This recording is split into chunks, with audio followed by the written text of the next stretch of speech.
Este é um vídeo para comparar células procariontes e células eucariontes. Essa é a classificação de domínios de Carl Weise. Ele separou os seres vivos em 3 grandes grupos, acima do que a gente considera como reinos.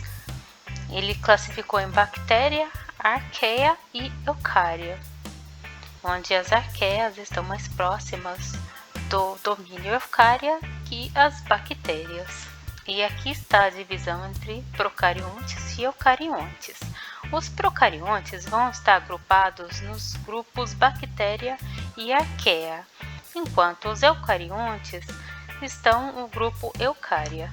Os procariontes, ou células procarióticas, se constituem bactérias e arqueias, e eucariontes, ou células eucarióticas, constituem os seguintes reinos: protozoários, fungos, plantas e animais.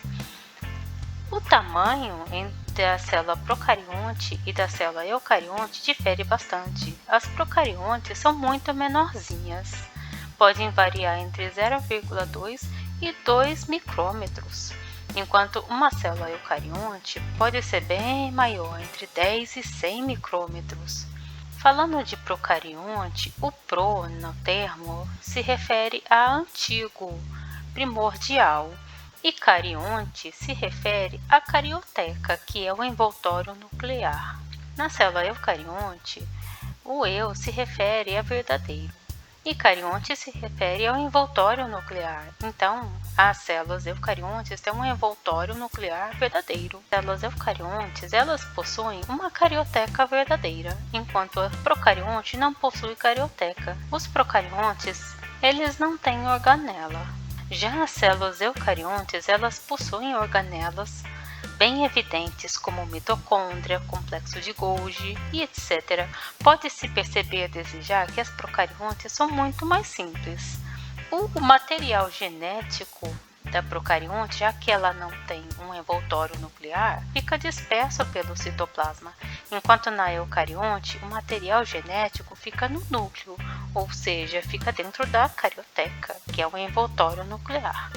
Os procariontes têm plasmídio, que é um material genético circular que serve para trocar uns com os outros, para proporcionar uma variabilidade genética. Os procariontes podem ter parede celular, que é no caso das bactérias. Porém, a parede celular, que é uma membrana como um intuito de proteger, tem peptídeo glicano nesta parede celular. Já nos eucariontes, a parede celular, quando tem, são compostas por polissacarídeos. As plantas têm a celulose e os fungos têm a quitina. Os procariontes fazem divisão por fissão binária, enquanto os eucariontes fazem divisão por mitose. Lembrando que mitose vamos nos referir a uma célula somática. Os gametas são por meio de meiose. Aqui está uma figura comparativa, um procarionte e uma célula eucarionte ao seu lado. Como pode ver, a célula eucarionte é muito mais complexa e maior.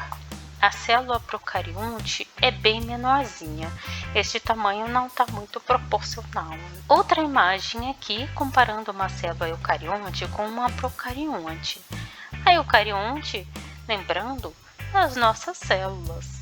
É as células que a gente tem, que tem as organelas, e procarionte são as células bacterianas. Então, fazendo um breve resumo, olhando para essas células, dá para ver como a procarionte é mais simples. Apesar dela ter mais membranas, como a gente pode ver, ela tem a cápsula e ela tem parede celular.